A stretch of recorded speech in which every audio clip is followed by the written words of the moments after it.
आंध्र प्रदेश में एक बहुत बड़ा सड़क हादसा हो गया है। आंध्र के अल्लूरी सीताराम जिले में अचानक से बस पलट गई और सड़क हादसे में 10 लोगों की मौत हो गई। कई लोग जख्मी बताए जा रहे हैं। बता दें कि इस बस के अंदर 37 यात्री सवार थे, कई घायल हो गए हैं और इस हादसे में 10 लोगों की मौत हो गई है। दर्दनाक सड़क हादसा हुआ है आंध्र प्रदेश में।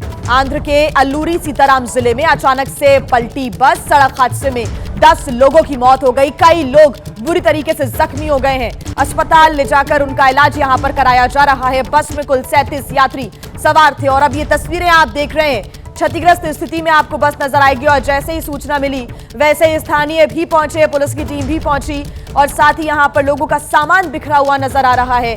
आप तस्वीरों में देख सकते हैं, अफरा तफरी का माहौल बन गया, लोग दहशत में आ गए। 37 यात्री इस बस में सवार थे जिसमें से 10 लोगों की मौत हो गई। तस्वीरें आप देख रहे हैं, सारा सामान बस से बाहर बिखर गया, लोग बाहर बैठे हुए नजर आए, कुछ लोग बुरी तरीके से जख्मी चोटिल नजर आए। इंतजार यहां पर एम्बुलेंस का किया जा रहा था, तब की भी तस्वीरें आप देख रहे हैं। लेकिन बस किस प्रकार से पलटी अनियंत्रित होकर, हालांकि अब पुलिस पूरे मामले की जांच पड़ताल कर रही है। इस बस में 37 यात्री सवार थे और अचानक से बस का नियंत्रण खोता है, बस पलट जाती है। आंध्र प्रदेश की ये तस्वीरें आपके सामने, अल्लूरी सीताराम जिला, जहां पर इस दर्दनाक सड़क हादसे में 10 लोगों की मौत हो गई। तो सड़क हादसे में 10 लोगों की मौत हुई है, कई लोग जख्मी बताए जा रहे हैं। ये तस्वीरें आप देख रहे हैं, बस क्षतिग्रस्त स्थिति में आपको नजर आएगी। लोगों में अफरा तफरी मच गई। फिलहाल पूरे मामले की जांच पड़ताल भी की जा रही है। और इस बीच एक और बड़ी खबर आपको बता दें, इस वक्त महाराष्ट्र से एक दुखद खबर सामने आ रही है। पूर्व गृह मंत्री शिवराज पाटिल का निधन हो गया है, ये बड़ी जानकारी मिल रही है। महाराष्ट्र से इस वक्त की एक दुखद खबर आ रही है सामने। पूर्व गृह मंत्री शिवराज पाटिल का निधन हो गया है। 91 साल की उम्र में शिवराज पाटिल ने अंतिम सांस ली। पूर्व गृह मंत्री शिवराज पाटिल का निधन हो गया है, ये बड़ी जानकारी मिल रही है। 91 साल की उम्र में उन्होंने अंतिम सांस ली। पूर्व गृह मंत्री शिवराज पाटिल। तो महाराष्ट्र से यह दुखद खबर आ रही है सामने। पूर्व गृह मंत्री शिवराज पाटिल का निधन हो गया है। भारतीय राजनीतिज्ञ और पूर्व पंजाब के वो राज्यपाल भी थे और ऐसे में उनका बेहद ही बड़ा राजनीतिक सफर भी रहा है। बड़ी खबर इस वक्त हम आपको बता रहे हैं, शिवराज पाटिल। महाराष्ट्र से इस वक्त की ये दुखद खबर आ रही है सामने। नम्रता दुबे हमारे साथ जुड़ी हुई हैं ज्यादा जानकारी के साथ। नम्रता, महाराष्ट्र से ये दुखद खबर सामने आई है, पूर्व गृह मंत्री शिवराज पाटिल का निधन हो गया है, क्या जानकारी आपके पास? जी बिल्कुल जिया, ये बहुत ही दुखद खबर है। कांग्रेस के नेता और महाराष्ट्र के ने भी इस पर दुख जताया। पूर्व केंद्रीय गृह मंत्री शिवराज पाटिल शाकुरकर का लातूर में निधन हो गया है। 91 वर्ष के वो थे। सुबह 6:30 बजे के करीब लातूर में अपने घर पर उन्होंने आखिरी सांस ली। लंबी बीमारी से वो जूझ रहे थे। राजनीति की बात करें तो राजनीति में उनका बहुत ही बढ़िया पूरा एक करियर रहा है। 2004 में जब वो लोकसभा चुनाव हार भी गए थे, उसके बाद भी उन्होंने राज्यसभा में जब अपना पद स्वीकार किया था तब उनको केंद्रीय मंत्री की जिम्मेदारी दी गई थी। और इस उनके निधन पर कांग्रेस और उनके जो तमाम साथी कार्यकर्ता है उन्होंने इस पर बहुत दुख जताया है। कांग्रेस के काफी वरिष्ठ नेता माने जाते थे, काफी सुलझे हुए नेता माने जाते थे। जब केंद्रीय गृह मंत्री थे तब उन्होंने कई ऐसे फैसले लिए जिसको लेकर अभी भी बात की जाती है। तो राजनीतिक करियर उनका काफी जो है वो बढ़िया रहा है। काफी प्रतिष्ठित नेता थे। विवादों से उनका उतना कोई रिश्ता नहीं था। खास तौर पर लातूर में अच्छे कार्यभार के लिए वो जाने जाते थे। लातूर में अपने घर देवघर में उन्होंने आखिरी सांस ली है। लंबी बीमारी से जूझ रहे थे। उनकी उम्र हो चली थी और जिसके बाद आज सुबह 6:30 बजे के करीब उन्होंने दुनिया को अलविदा कह दिया। शाकुरकर को जो है महाराष्ट्र के तमाम नेताओं ने जो है वो श्रद्धांजलि दी है। नम्रता, आप नजर बना के रखिएगा, आगे आपसे अपडेट्स हम लेते रहेंगे। फिलहाल शुक्रिया तमाम जानकारी के लिए। इस बीच एक बड़ी खबर आपको बता दें, गोवा अग्निकांड के गुनहगार लूथरा ब्रदर्स पर शिकंजा लगातार कसता जा रहा है। थाईलैंड में क्लब मालिक गौरव और सौरभ लूथरा दबोचे गए। थाईलैंड के फुकेट में दोनों को हिरासत में लिया गया और अभी थाईलैंड के डिटेंशन सेंटर में ही है लूथरा ब्रदर्स। भारतीय एजेंसियां लूथरा ब्रदर्स को भारत लाने की तैयारियों में जुटी हुई हैं। पहले थाईलैंड से लूथरा ब्रदर्स को बैंकॉक लाया जाएगा और फिर बैंकॉक में जो कार्रवाई होगी, जो प्रक्रिया होगी, उसके पूरे हो जाने के बाद दोनों को भारत लाया जाएगा। ये बड़ी खबर इस वक्त हम आपको बता रहे हैं। कल ही इनको पकड़ लिया गया था, हिरासत में ले लिया गया था। थाईलैंड के फुकेट से दोनों को हिरासत में लिया गया। इनकी तस्वीरें ये सामने आई थी और अब थाईलैंड के डिटेंशन सेंटर में है लूथरा ब्रदर्स। जानकारी के अनुसार जो प्रक्रिया होगी उसके अनुसार थाईलैंड से लूथरा ब्रदर्स को पहले बैंकॉक लाया जाएगा, वहां पर पूरी प्रक्रिया होगी और उसके बाद इन्हें भारत लाया जाएगा। इस वक्त मैं फुकेट के इमिग्रेशन सेंटर के बाहर मौजूद हूं और ये वो जगह है जहां पर लूथरा ब्रदर्स यानी कि गौरव लूथरा और सौरभ लूथरा को रखा गया है। तस्वीरें मैं आपको दिखाना चाहूंगा कि ये वो इमिग्रेशन सेंटर है जहां पर दोनों को रखा गया है। दरअसल दोनों का पासपोर्ट रद्द होने की वजह से उनको भारत लाने में थोड़ी जो है कठिनाइयों का सामना भारतीय एजेंसियों को करना पड़ रहा है। अब जो भारतीय एजेंसियां हैं वो एक इमरजेंसी ट्रैवल सर्टिफिकेट जारी कराने में जुट गई हैं और उसके बाद ही जो है इन दोनों लूथरा बंधुओं को यहाँ पर भारत लेकर आया जाएगा। इस वक्त दोनों यही इसी इमिग्रेशन सेंटर के डिटेंशन सेंटर के अंदर मौजूद हैं और कल से ही उन दोनों से लगातार पूछताछ चल रही है। आपको बता दें कि उनको भारत लाने में अभी कुछ वक्त लग सकता है। जो सूत्रों से हमें जानकारी मिली है, पहले दोनों को यहाँ से जो जानकारी हमें मिल रही है बैंकॉक लेकर जाया जाएगा और उसके बाद वहां से भारत लाने की जो प्रक्रिया है वो पूरी की जाएगी। दरअसल जब ये गोवा अग्निकांड हुआ था उसके तुरंत बाद ही जो दोनों ये लूथरा ब्रदर्स थे वो दोनों भाग गए थे, भाग करके यहाँ फुकेट में पहुंचे थे और इसके बाद गोवा पुलिस ने इनके खिलाफ एक लुकआउट सर्कुलर जारी करवाया। इतना ही नहीं, इंटरपोल ने ब्लू कॉर्नर नोटिस भी जारी किया और एमईए ने इनके जो पासपोर्ट थे उनको सस्पेंड कर दिया, जिसकी वजह से ये कहीं और नहीं भाग सके। आपको बता दें कि गुरुवार को जैसे ही पासपोर्ट सस्पेंड होने की खबर लूथरा ब्रदर्स को मिली और उसके बाद जो दोनों हैं ऐसी जानकारी मिल रही है कि कहीं और दूसरे देश भागने की फिराक में थे, लेकिन उससे पहले ही जो भारतीय एजेंसियां हैं वो यहाँ थाईलैंड पुलिस के संपर्क में थी। थाईलैंड पुलिस को जानकारी दी गई और जो लूथरा ब्रदर्स थे उनको लोकेट किया गया और वो इंडिको होटल के अंदर यहाँ पर पाए गए। इसके बाद इमिग्रेशन डिपार्टमेंट में उन दोनों को लाया गया है और अब हिरासत में लेकर उनसे जो पूछताछ है वो यहाँ पर लगातार चल रही है और ये कोशिश की जा रही है कि से जल्द दोनों को यहाँ से भारत लेकर आया जा सके और जांच में शामिल किया जा सके। आपको बता दें कि दोनों ने रोहिणी कोर्ट में एंटीसिपेटरी बेल की एप्लीकेशन लगाई थी जिसे कोर्ट ने खारिज कर दिया है। अब ये देखना होगा कि आखिरकार जो लूथरा ब्रदर्स है वो कितनी जल्दी भारत पहुंच पाते हैं। Manoj Verma, ABP news, Phuket. तो देखिए, लूथरा ब्रदर्स को थाईलैंड से भारत लाने की प्रक्रिया लगातार जारी है। दोनों भाइयों को थाईलैंड पुलिस ने उस समय पकड़ा जब वो एक होटल में रुके हुए थे, जिसकी तस्वीरें भी सामने आई जिनमें लूथरा ब्रदर्स के हाथों में हथकड़ी लगी दिखाई दी और वो अपने पासपोर्ट पकड़े हुए थे। थाईलैंड पुलिस ने लूथरा ब्रदर्स के कमरे की तलाशी भी ली। कमरे की तलाशी के बाद पुलिस दोनों को लेकर फुकेट में डिटेंशन सेंटर पहुंची। गोवा के अरपोरा स्थित night club Birch by Romeo Lane में 6 दिसंबर को लगी आग में 25 लोगों की मौत हो गई थी। इस घटना के कुछ ही घंटों बाद सौरभ और गौरव लूथरा गिरफ्तारी के डर से थाईलैंड के फुकेट भाग गए थे। दुबई एयरपोर्ट पर कस्टम विभाग ने की है बड़ी कार्रवाई। बैंकॉक से लाया गया 42 किलो 800 ग्राम गांजा जब्त किया गया है। उच्च स्तर के गांजे के साथ 5 यात्री गिरफ्तार किए गए हैं। 42 करोड़ से ज्यादा गांजे की कीमत बताई जा रही है और कस्टम विभाग के द्वारा यह बड़ी कार्रवाई की गई है।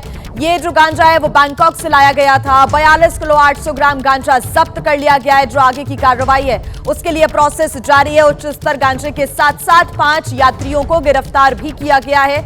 इसकी कीमत 42 करोड़ से ज्यादा आंकी जा रही है, गांजे की कीमत। और अब आगे की जो कार्रवाई है वो की जा रही है। बात करेंगे अब राजस्थान की, जहां के हनुमानगढ़ में इथेनॉल फैक्ट्री को लेकर मचे घमासान और हिंसा को लेकर पुलिस ने सांसद, विधायक समेत 107 लोगों पर सख्त धाराओं में मुकदमा दर्ज कर लिया है।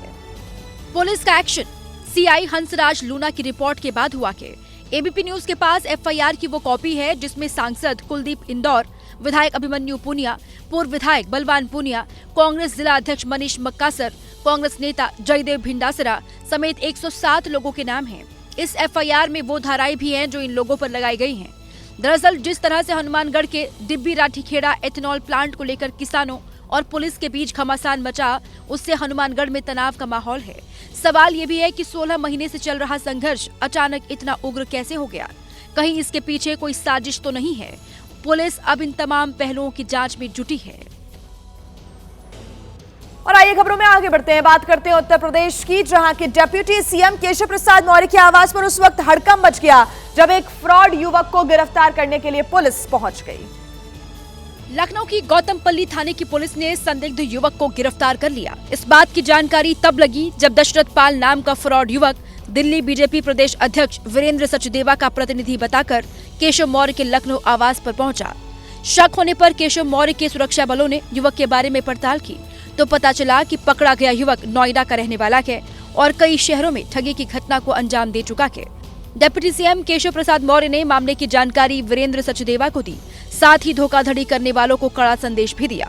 बताएं कि पकड़े गए दशरथ पाल पर आरोप है कि वो दिल्ली प्रदेश अध्यक्ष के नाम पर लोगों के साथ फ्रॉड करता था। यूपी के बिजनौर में इन दिनों किसान बंदरों के आतंक की वजह से काफी परेशान हैं, क्योंकि आए दिन बंदर खड़ी फसलों को काफी नुकसान पहुंचाते हैं। मजबूरन किसानों ने समस्या से निपटने के लिए अब खुद ही एक नायाब तरीका निकाल लिया है। बंदरों से परेशान किसान भालू की वेशभूषा में नजर आ रहे हैं। भालू की ड्रेस पहनकर बंदरों के झुंड को भगा रहे हैं। तस्वीरों में देखिए, गन्ने के खेत में घुसा बंदरों के झुंड को भगाने के लिए भालू की तरह बनकर किसान उनके पीछे भाग रहा है और बंदर डर कर इधर उधर भाग रहे हैं, क्योंकि पिछले कई दिनों से बंदर किसानों की खड़ी फसलों को बर्बाद कर रहे हैं। बंदरों का आतंक इस कदर इलाके में है कि दिन रात फसल की निगरानी करनी पड़ रही है। किसानों ने इस समस्या को लेकर वन विभाग को भी सूचित किया है। तमिलनाडु के कोयम्बटूर के लोगों का रोमांच उस वक्त बढ़ गया जब 3 हाथियों का परिवार नहाने के लिए जंगल से निकलकर कीर्तनम नाले में आ गया। पहले हाथियों ने कीरतनम नाले में स्नान किया, फिर पास के खेत में खूब चहलकदमी की। ऐसा लगा जैसे मानो हाथी एक दूसरे से रेस लगा रहे हैं। लेकिन जहां हाथी चहलकदमी कर रहे थे वहीं पास में मौजूद लोगों की सांसें अटकी हुई थी, क्योंकि जिस जगह तीनों हाथी चहलकदमी कर रहे थे वहां पास में एक IT कंपनी थी। तुरंत ही हाथियों के आने की खबर वन विभाग को दी गई, जिसके बाद वन विभाग ने हाथियों को रेस्क्यू कर वापस जंगल भेजने का ऑपरेशन शुरू किया। हालांकि वन विभाग ने बड़े ही प्लानिंग से काम किया। पहले हाथियों को पूरा खाना दिया, नाले में स्नान करने दिया, लेकिन शाम होते होते उन्हें जंगल की तरफ भेज दिया। दरअसल वन विभाग नहीं चाहता था कि हाथी नाराज हों, क्योंकि अगर हाथी भड़क जाते तो आसपास काफी नुकसान होता। इसलिए वन विभाग ने बड़ी ही प्लानिंग के साथ इस ऑपरेशन को अंजाम दिया। और आइए अब नमस्ते भारत में आपको दिखा देते हैं राजनीति से जुड़ी हुई 5 बड़ी खबरें। यूपी समेत 6 राज्यों में SIR फॉर्म भरने की मियाद बढ़ गई है। यूपी में 26 दिसंबर तक SIR फॉर्म भरे जाने और 31 दिसंबर को ड्राफ्ट वोटर लिस्ट जारी हो जाएगी। तमिलनाडु, गुजरात में 14 दिसंबर तक फॉर्म और ड्राफ्ट वोटर लिस्ट 19 दिसंबर को जारी हो जाएगी। SIR प्रक्रिया की डेट लाइन बढ़ाए जाने पर अखिलेश यादव ने कहा कि ये BLO और PDA प्रहरियों की जीत है। इन 2 हफ्तों में सभी PDA प्रहरी दुगनी गति से लग जाएं और एक भी वैध वोट कटने न दें। SIR पर प्रक्रिया पर बोली ममता बनर्जी, कहा कि अमित शाह बंगाल में 1.5 करोड़ मतदाता हटाना चाहते हैं। सभी एजेंसियां बीजेपी की तरफ से कार्य कर रही हैं। मैंने खुद SIR फॉर्म नहीं लिया। संसद के शीतकालीन सत्र का आज 10वां दिन है। SIR पर आज भी हंगामा हो सकता है। TMC पश्चिम बंगाल में SIR की समय सीमा ना बढ़ाने पर जता सकती है विरोध। और प्रधानमंत्री नरेंद्र मोदी ने अपने आवास पर NDA सांसदों को डिनर दिया। PM ने सभी सांसदों का हाल भी जाना, सभी की टेबल पर भी वो गए और बिहार में जीत के लिए नेताओं को बधाई दी। और आइए अब बात करेंगे मध्य प्रदेश की, जहां के खरगोन में सिंचाई परियोजना की पाइपलाइन फट गई और उसके बाद ऐसा नजारा यहां पर दिखाई दिया मानो सड़क पर फव्वारा फट गया हो। पाइपलाइन फटने के बाद पानी करीब 20 फीट ऊपर तक उछलता दिखाई दिया। दूर से देखने पर ऐसा लग रहा था मानो गांव में फव्वारा लग गया हो। बताया जा रहा है कि पानी के तेज प्रेशर के चलते ये घटना हुई, जिसके बाद किसानों के खेत तालाब में तब्दील हो गए। जब यह घटना हुई उस वक्त सड़क पर गांव के लोग मौजूद थे, जिन्होंने भागकर अपनी जान बचाई।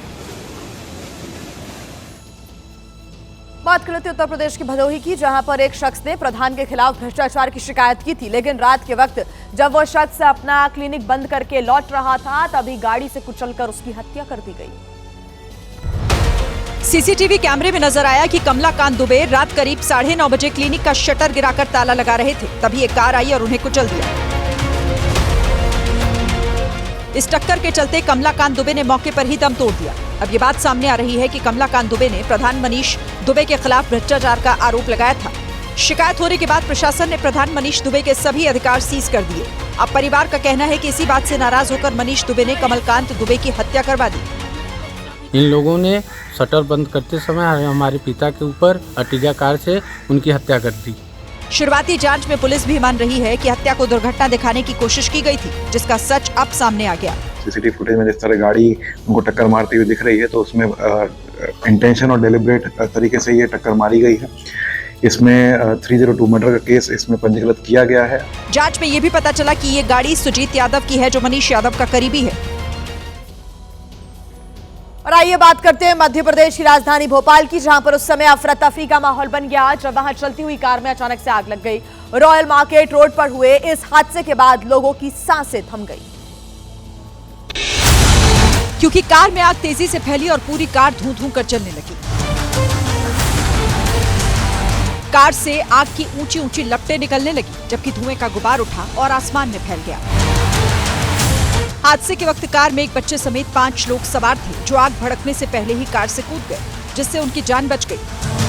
हालांकि मौके पर मौजूद लोगों ने तुरंत मदद करने की कोशिश की, लेकिन आग इतनी तेजी से फैली कि कुछ ही सेकंड में पूरी कार आग की लपटों से घिर गई। बाद में मौके पर पहुंचे दमकल कर्मियों ने आग पर काबू पाया, लेकिन कार पूरी तरह जल गई। बात करेंगे छत्तीसगढ़ की, जहां के कोरबा जिले में तंत्र मंत्र के दौरान 3 लोगों की संदिग्ध मौत हो गई। बताया जा रहा है कि तांत्रिक ने 5 लाख रुपए को लेकर तंत्र मंत्र के सहारे 2.5 करोड़ रुपए में बदलने का लालच दिया था। यह घटना स्क्रैप यार्ड में बने कमरे में हुई, जहां से तीनों के शव बरामद हुए। जो 3 शव बरामद हुए हैं, उसमें स्क्रैप व्यापारी अशरफ मेनन भी है। शुरुआती जांच में पता चला कि तांत्रिक राजेंद्र कुमार 3 साथियों के साथ कोरबा पहुंचा था।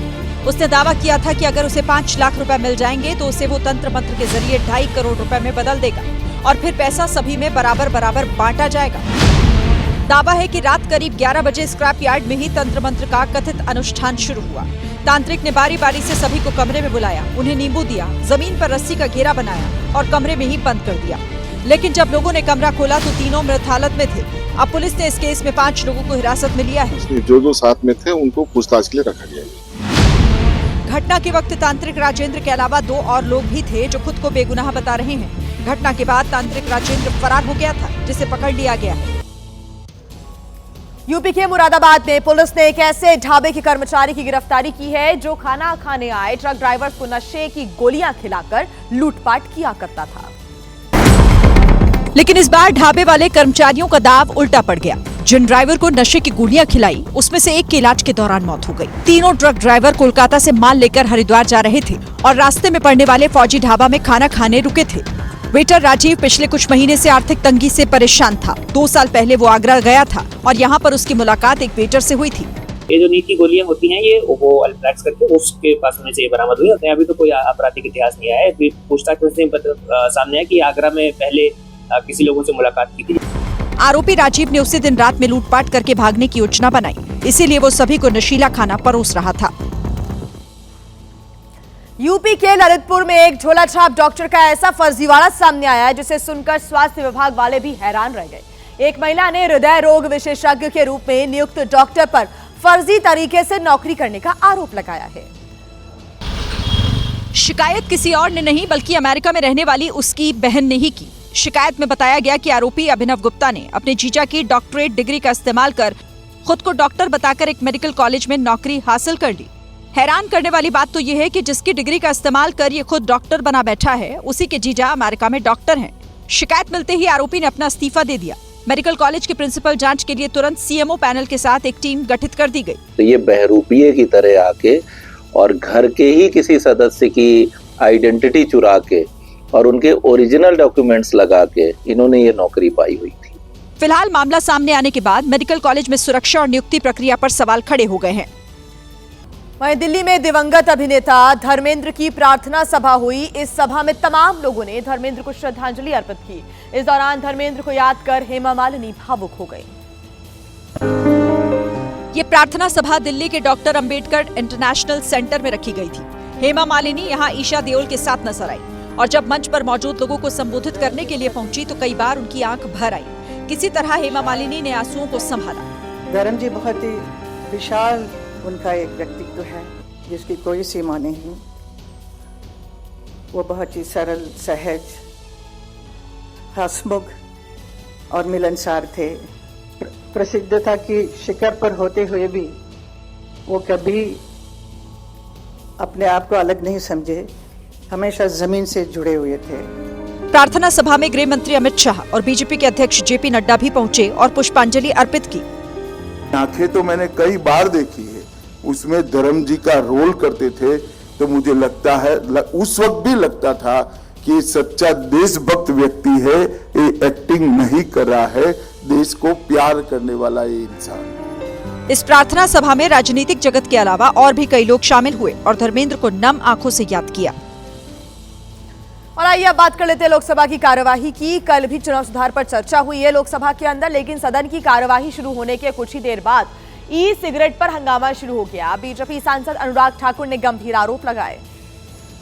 अनुराग ठाकुर ने सीधे आरोप लगाया कि टीएमसी के सांसद ने सदन के अंदर ई सिगरेट पी है। सर, देश भर में ई सिगरेट बैन हो चुकी है, क्या सदन में आपने अलाउ कर दी है?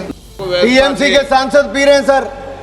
सर, टीएमसी के सांसद सर कई दिनों से लगातार बैठ के पी रहे हैं सर। इस पर स्पीकर ने कहा कि अगर कोई शिकायत उनके पास आती है तो कार्रवाई की जाएगी।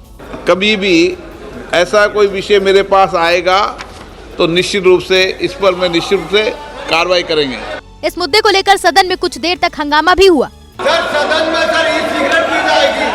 सर, देश माननीय सदस्य, देश में 2019 में ही ई सिगरेट को बैन कर दिया गया था क्योंकि ये तेजी से स्कूली बच्चों और युवाओं को अपनी जद में ले रहा था।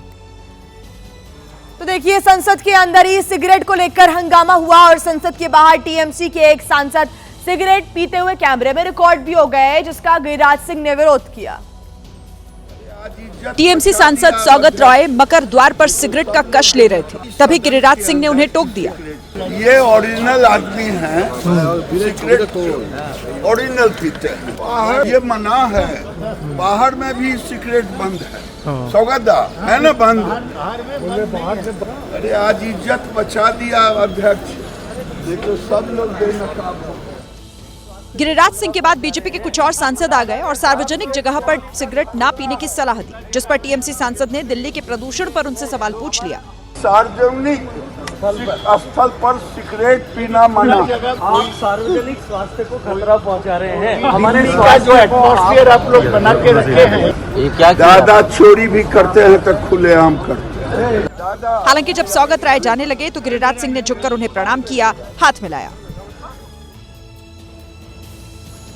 बड़ी खबर आपको बता दें, लोकसभा में विपक्ष के नेता राहुल गांधी ने अहम बैठक बुलाई है। कांग्रेस के सभी लोकसभा के सांसदों की ये बैठक बुलाई गई है। सुबह 10 बजे संसद भवन में ये मीटिंग होगी। बड़ी खबर इस वक्त हम आपको बता रहे हैं, लोकसभा में विपक्ष के नेता राहुल गांधी ने अहम बैठक बुलाई है। ज्यादा जानकारी के साथ हमारे संवाददाता मोहित हमारे साथ जुड़ गए हैं। मोहित, बैठक को लेकर क्या जानकारी? देखिए, बिल्कुल इस वक्त की सबसे बड़ी खबर है कि राहुल गांधी ने संसद भवन के पार्लियामेंट्री पार्टी ऑफिस में कांग्रेस के सभी सांसदों की बैठक बुलाई है और इस बैठक में एजेंडा है एसआईआर को लेके कल रैली दिल्ली के रामलीला मैदान में होनी है। उसमें किस तरीके से भीड़ जुटाई जाए, किस तरीके से मोबिलाइजेशन किया जाए, इसको लेकर उन्होंने सभी सांसदों को जो है संसद भवन में बुला लिया है। 10 बजे वो बैठक करेंगे और बताएंगे कि आगे की रणनीति जो है फ्लोर के भीतर और बाहर क्या होनी चाहिए। ठीक मोहित, बहुत शुक्रिया आपका तमाम जानकारी के लिए। आगे आपसे अपडेट्स हम लेते रहेंगे। और आइए अब आपको दिखा देते हैं फटाफट अपराध की बड़ी खबरें। लखनऊ में खुलेआम कार सवार बदमाशों की दबंगई सामने आई। अंधे की चौकी के पास की एक शख्स की पिटाई की गई। मौके पर मौजूद सिपाही के साथ भी धक्का मुक्की और अभद्र भाषा का इस्तेमाल किया गया। महाराजगंज हिंसा मामले में न्यायालय में सुनाई गई है सजा। राम गोपाल को गोली मारने वाले सरफराज को फांसी, बाकी 9 अभियुक्तों को आजीवन कारावास की सजा सुनाई गई। वाराणसी में राहुल नाम के युवक की आत्महत्या के मामले में पुलिस ने राहुल की पत्नी और सास को अरेस्ट कर लिया है। तीसरे नामजद आरोपी की तलाशी जारी है। फर्जी कफ सिरप सप्लाई मामले में पुलिस ने 2 आरोपियों पर घोषित किया है इनाम। फरार शुभम जायसवाल और उसके पार्टनर महेश सिंह आरोपी हैं। पुलिस के अनुसार देश से बाहर है आरोपी। जारी है रेड कॉर्नर नोटिस की प्रक्रिया। और लखनऊ में डिप्टी सीएम केशव प्रसाद मौर्य के आवास से फर्जी युवक को गिरफ्तार किया गया। दिल्ली बीजेपी अध्यक्ष के प्रतिनिधि के रूप में मिलने के लिए पहुंचा था ये युवक। लखनऊ पुलिस ने विभिन्न धाराओं में मुकदमा दर्ज कर गिरफ्तार किया।